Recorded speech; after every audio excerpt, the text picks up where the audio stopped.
আসসালামু আলাইকুম। Hello everyone. আজ সকালে ঘুম থেকে উঠেই শুরু বায়না, হাঁটার ইচ্ছে, তাই বের হয়ে পড়লাম। ভাবলাম আজকের মিষ্টি সকালটা তোমাদের সাথে একটু শেয়ার করি। কিছুটা হেঁটে নৌকা পথে এলাম।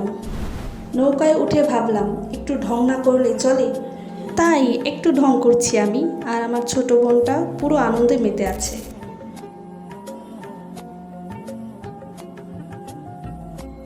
পথে যেতে যেতে দেখলাম দারুণ সুন্দর কিছু ফুল।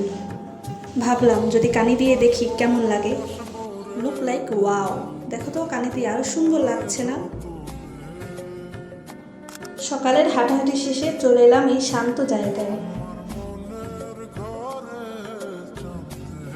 বসার জন্য। এই জায়গাটা একদম পারফেক্ট, মনটা একদম ফ্রেশ হয়ে গেল। আর জানো, ছোটদের আবদার যদি একটু রাখো, ওদের মুখের হাসিটাই দিনটাকে সুন্দর করে দেয়।